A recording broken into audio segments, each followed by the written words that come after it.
Bonjour à tous, aujourd'hui on se retrouve pour un update lecture. J'avais très envie de vous parler de mes dernières lectures parce qu'il y en a certains, je crois que je vous en ai pas parlé en vlog parce que je ne devais pas vlogger à ce moment-là ou quelque chose comme ça, donc je me dis c'est l'occasion. Et en plus ça fait longtemps, enfin c'est pas que ça fait longtemps, mais c'est que j'ai pas mal de lectures à rattraper dans mes updates lectures, donc il serait temps en fait que je vous en parle. Alors je me dis qu'il y en a, oui j'en ai parlé en vlog, mais peut-être que tout le monde ne regarde pas les vlogs, donc pourquoi pas en parler directement dans une vidéo update lecture. Je vais vous parler de 5 livres au total, donc du Chant d'Achille de Madeline Miller, de La mer infinie de Rick Yancey, de L'As de pique de Morgane Moncombe, de Furia de je sais plus, Yael Said Mendes, et de Gardien des cités perdues, le tome 1 de Shannon Messenger. Donc c'est un petit peu varié, on a pas mal de genres différents, donc très contente quand même de varier mes lectures. Et on va commencer par le plus ancien de cette liste. Il s'agit de L'As de pique de Morgane Moncombe. Alors j'aime Morgane Moncombe, franchement je pense comme tout le monde, mais je trouve que ces histoires sont formidables, elles sont vraiment incroyables. Il y en a qu'un seul que je n'ai toujours pas lu, c'est En équilibre, mais c'est actuellement ma lecture en cours, n'est-ce pas? Et si vous avez regardé ma pile à lire que j'ai prévue pour ce printemps, ce livre n'apparaît pas du tout dedans.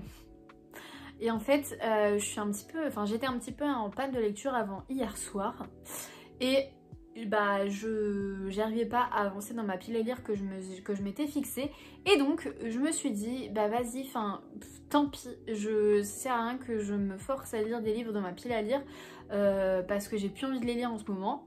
Donc je commence un livre qui me donne trop envie, et En équilibre de Morgane Moncombe, voilà. Donc hier j'ai lu une bonne 60aine de pages, chose qui m'était pas arrivée depuis un moment, abusons pas non plus, depuis 2 ou 3 semaines je crois, mais j'arrivais plus à lire, et là franchement ça repart, donc on adore. Bref, on est là pour parler de L'As de pique, et j'avais adoré L'As de cœur que vous voyez juste là. On est vraiment sur une histoire de love. On a deux personnages. La première c'est Daisy, qui est une star internationale. Elle chante notamment, et je crois qu'elle le joue aussi, il me semble qu'elle est actrice, chanteuse, compositrice, elle est famous quoi. L'histoire se passe en Amérique, aux États-Unis, je sais plus dans quelle ville, je sais même pas si c'est dit, je crois Los Angeles, quelque chose comme ça. Et en parallèle on va suivre aussi Thomas, qui est un garde du corps et qui va devenir le garde du corps de Daisy.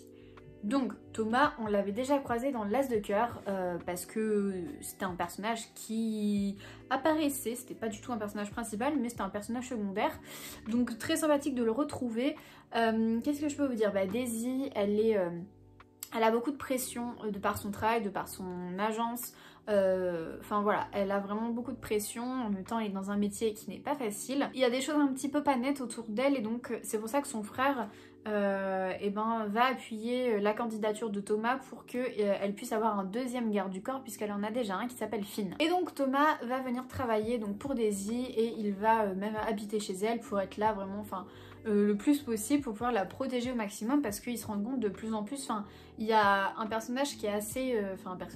il y a une personne qui est un petit peu bizarre sur Twitter, qui arrête pas de mettre des trucs sur elle, qui la stalk à moitié, et on a l'impression qu'il est vraiment H24 là, trop bizarre. Et donc forcément Thomas arrive pour renforcer la sécurité de Daisy. Sauf que Thomas, il a une petite particularité, c'est que on l'a diagnostiqué dans son enfance sociopathe, donc il ne ressent aucune émotion, il ne peut pas tomber amoureux, et en fait Daisy et Thomas, ils se connaissaient déjà depuis un moment, puisque Daisy a toujours été amoureuse de Thomas, même s'ils ont quelques années de différence. Quand elle était jeune, elle était amoureuse de lui, et en fait, sauf que le problème c'est que lui ne peut pas ressentir d'émotion, donc il ne peut pas tomber amoureux. Voilà ce que je peux vous dire un peu sur cette histoire. Bon, je pense qu'on se doute un petit peu de ce qui va se passer dans ce livre, mais clairement, c'est du Morgane Moncombe, c'est très bien amené. J'avoue que j'ai eu un tout petit peu de mal à accrocher au début, chose qui est très rare avec Morgane Moncombe.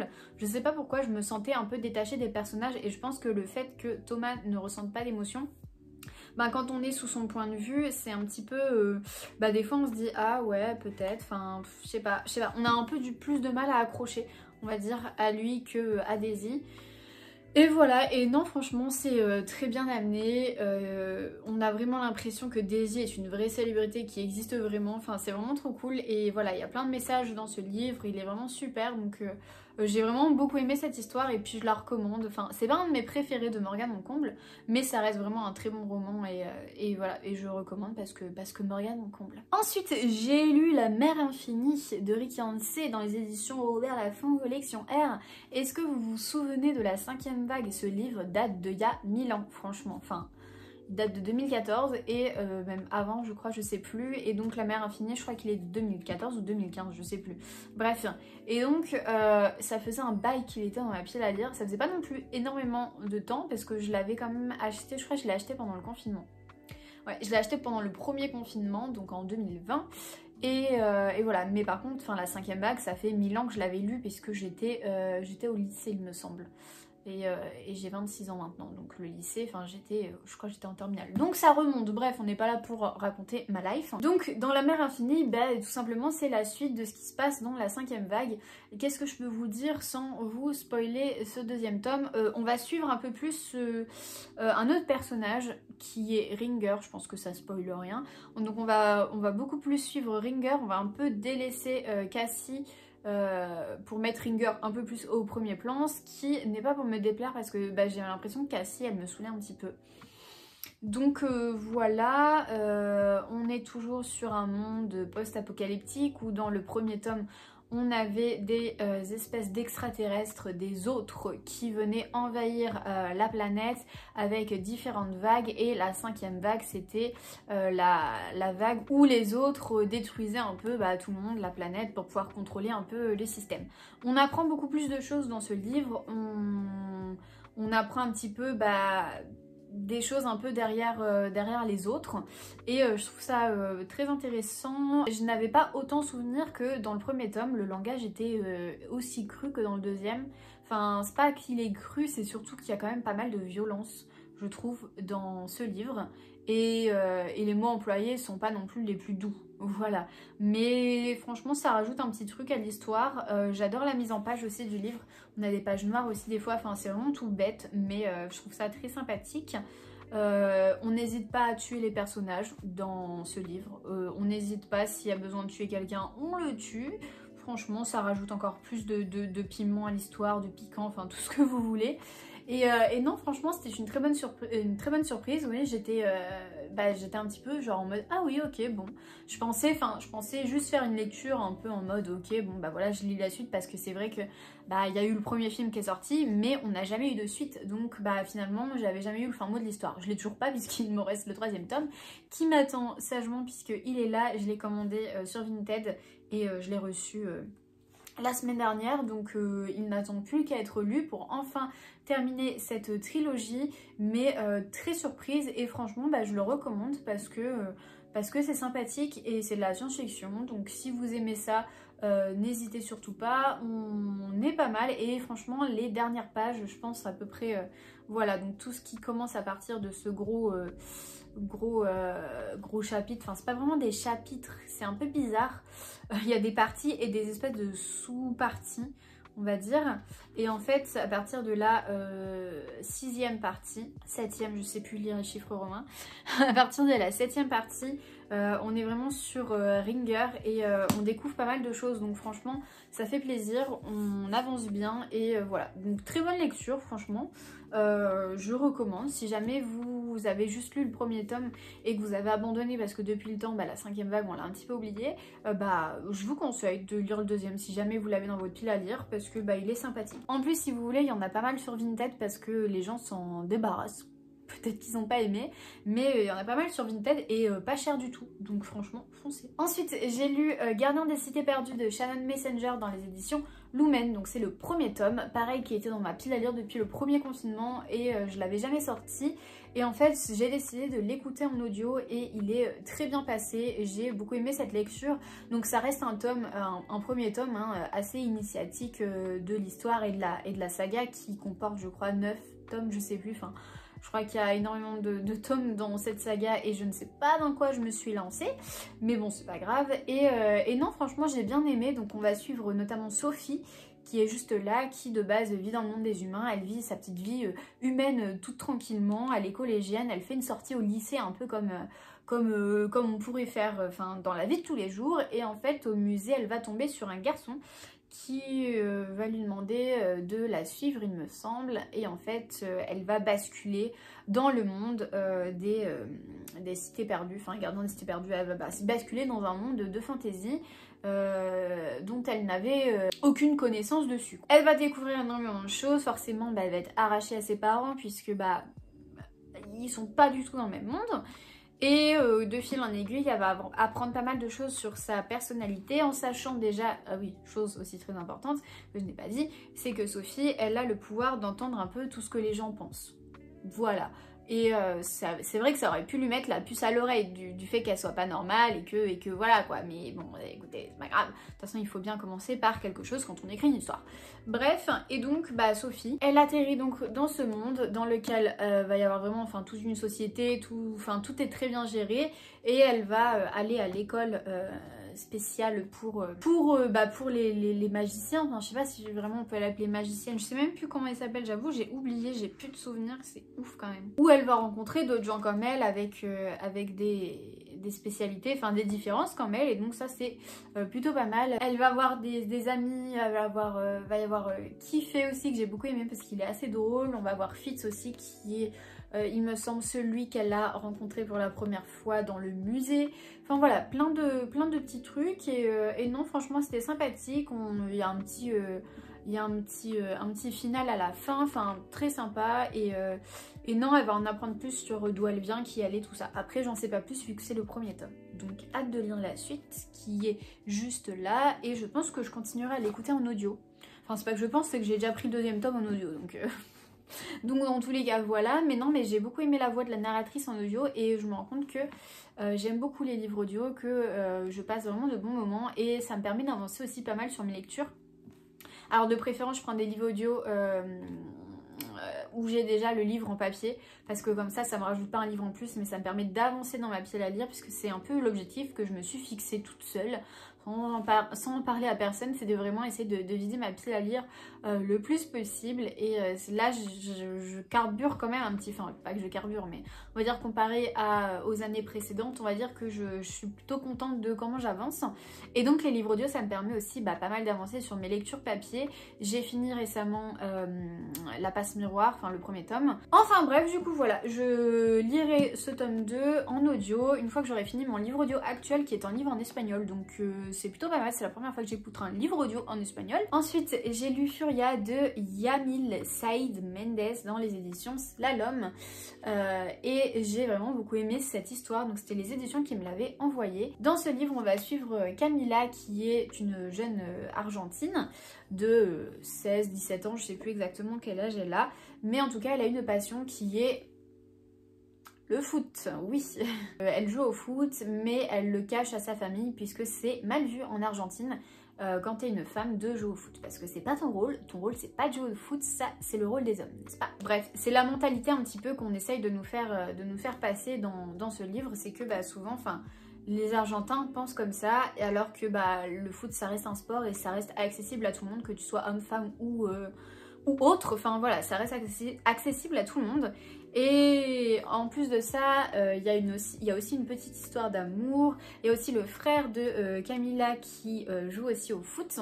Et sa famille le soutient énormément, mais forcément, elle ne veut pas avouer à sa famille qu'elle adore jouer au foot, qu'elle joue dans un petit club de sa ville et qu'elle prévoit de se faire repérer pour jouer dans d'autres clubs plus connus et voilà, et d'en faire sa carrière. À côté, elle doit quand même aller au lycée, elle a quand même ses examens à passer, elle a plein de choses.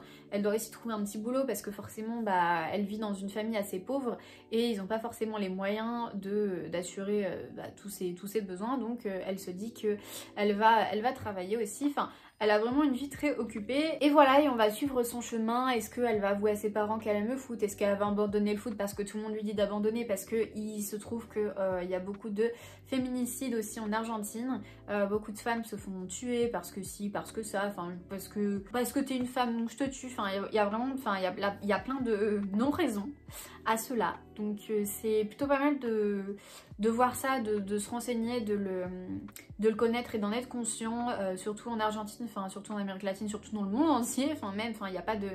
Voilà quoi, mais c'est vrai que dans ces pays, ça reste quand même quelque chose qui reste assez fréquent, on va dire, mais c'est bien d'en apprendre plus et de savoir que bah...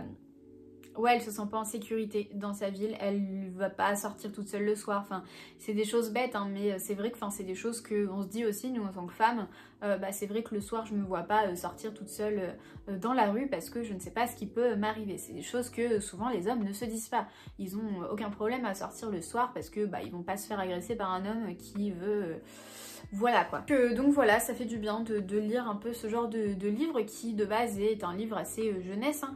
C'est young adulte, ça reste du contemporain young adulte, mais avec vraiment des thèmes qui sont assez forts et quand même bien développés, donc je conseille si jamais vous voulez en savoir plus. Ça a été vraiment une très bonne lecture, je l'ai lu assez rapidement et j'ai beaucoup aimé, donc très très contente franchement parce que ça me sort de mes genres de prédilection qui sont bah, la romance et la fantasy surtout. Petit peu de fantastique, mais franchement bah, très contente. Et ensuite j'ai lu le fameux, le célèbre Le Chant d'Achille de Madeline Miller dans les éditions Pocket. Ce livre ça faisait 1 an que je l'avais dans ma pile à lire et enfin c'est pas que j'avais plus envie de le lire mais c'est juste qu'en le voyant tellement passer, en en entendant tellement parler dessus, bah, ça me freinait un petit peu pour le lire, pour rentrer dans l'histoire. Je m'étais dit faut que j'attende que la hype elle passe et la hype elle était quand même déjà passée depuis un moment mais je sais pas, j'avais pas trop envie et c'est vrai qu'avec le challenge que j'ai fait, donc c'était le Belge Instagram Challenge, je me suis dit bah c'est le moment de le sortir, il me faut un livre historique et je pense que ça rentre dedans, enfin de la mythologie ok, enfin est-ce que c'est vraiment historique la mythologie? Bah oui quand même, enfin voilà. Bref, donc je l'ai lu et j'ai adoré ce livre, il était trop bien et j'ai compris toute la hype qu'il y avait autour de cette histoire. Donc on va suivre Patrocle qui narre cette histoire et Patrocle est de base au début de l'histoire est un petit garçon qui habite dans un royaume et en fait sans faire exprès il va tuer quelqu'un quand il est petit, il avait 9 ans je crois. Et donc son père pour le punir l'envoie dans le royaume de, je sais plus comment il s'appelle, du père de Achille, j'ai plus son nom. Donc l'envoie dans le royaume du père d'Achille et en fait ce Patrocle lui il est très introverti, il va pas aller voir les gens, c'est pas qu'il est timide, c'est vraiment il est introverti et quand il va rencontrer Achille, il va se rendre compte qu'Achille c'est totalement son opposé puisque Achille il est solaire, il parle avec tout le monde, il est très talentueux dans plein de choses alors que Patrocle il est nul dans tout. Il sait faire vraiment plein de choses, il est incroyable ce Achille. Et donc un jour Achille décide d'aller parler à Patrocle et en fait va se développer entre les deux une relation et Patrocle va devenir le compagnon de Achille et va l'accompagner, on va vraiment les suivre au fur et à mesure de leur année. Et ce que j'ai aimé dans ce livre, c'est vraiment le fait qu'on les suit grandir, on les voit évoluer. Et on passe du début où ils ont 9-10 ans à la fin où ils ont, je sais plus, 30 ans. Enfin, je sais plus exactement quel âge ils ont, mais on passe vraiment énormément de temps à leur côté. On apprend à les connaître, on apprend à voir un peu leurs relations. Et voilà, et jusqu'à arriver à la guerre de Troie. Enfin, il y a ce que j'ai trouvé dans ce livre. Déjà, j'ai eu un petit peu du mal au tout début à rentrer dedans, notamment parce que l'écriture est assez travaillée. Et c'est vrai que j'ai pas l'habitude de lire des livres avec une écriture travaillée. Donc il me fallait un petit temps d'adaptation, mais une fois que j'étais dedans, j'ai trouvé que c'était incroyablement bien écrit, très poétique. Et ce qui m'a fait aussi adorer cette histoire, c'est la liberté des personnages. C'est-à-dire que je pense que vous n'êtes pas sans savoir que Patrocle et Achille vont avoir une relation. Donc forcément, on a une relation homosexuelle dans ce livre. Et ce que j'ai aimé, c'est que vraiment ils sont libres. Il n'y a personne qui va leur dire « Oh, vous êtes deux gars et vous êtes ensemble, oh là là, c'est nul ». Parce que c'est ce qui se passe dans notre société. Enfin, et encore maintenant, ça, enfin, c'est pas que ça va mieux, mais on va dire que c'est de plus en plus toléré, même si il faut encore ouvrir l'esprit de certains. Mais ce que je veux dire, c'est qu'ils sont libres et ça fait du bien. Ça fait du bien de voir que on leur reproche pas le fait d'être homosexuel. Ça fait du bien de voir que ils ont le droit d'être qui ils sont et voilà, il y a personne qui va dire ah bah tu devrais te mettre avec une femme quand même. Non, ils font ce qu'ils veulent et ça c'est cool franchement. Parce que souvent quand on lit des livres avec des hommes homosexuels ou des femmes, forcément ça va surtout tourner autour de ça, autour de l'acceptation des autres, hein, surtout parce que c'est les autres qui posent problème, ou même soi, enfin des fois on a du mal peut-être à se l'avouer, mais là vraiment, il n'y a aucune gêne, c'est comme si c'était normal et c'est ce qui devrait être franchement, donc c'est vraiment trop cool. Si je reviens un petit peu à l'écriture, je trouve que l'histoire était assez passive, dans le sens où il n'y avait pas énormément d'action. Mais bizarrement, ça ne m'a pas du tout dérangée et au contraire, je trouve que ça allait très bien avec la plume poétique. Et enfin, il se passait des choses, mais c'était pas non plus genre en mode... genre en mode, enfin, il y a tellement de choses, waouh, tu perds la tête tellement il se passe plein de trucs. Non. Et c'était trop bien. Je vous le conseille parce que il vaut sa hype. Et voilà, j'ai rien d'autre à dire, mais... Je lirai Circé parce que j'ai très envie de découvrir aussi cette histoire. Mais non, franchement, c'était vraiment trop bien. Très belle histoire. Je saurais pas vraiment qualifier ce livre en fait. Je saurais pas dire dans quel genre il rentre. Voilà, débrouillez-vous maintenant. On en a fini avec cette petite lecture. J'espère que ça vous a plu. N'hésitez pas à me dire si vous avez lu des livres en commun avec moi. N'hésitez pas à me dire sinon quelles sont vos lectures en cours.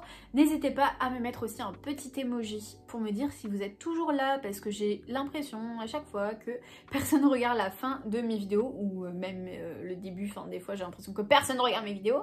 Donc n'hésitez pas à me mettre un petit emoji. On va dire quoi? On va dire un ballon de foot pour Furia. Voilà, n'hésitez pas à me mettre un ballon de foot. Même si votre commentaire c'est juste un ballon de foot. Même si vous avez rien d'autre à dire, un petit ballon de foot, comme ça je sais au moins s'il y a des gens qui sont là ou s'il y a personne qui m'entend parler. Voilà, n'hésitez pas à vous abonner à la chaîne si ce n'est toujours pas fait, à me mettre un petit pouce vers le haut si vous avez aimé cette vidéo. Et puis je vous dis à plus dans une prochaine vidéo. Ciao!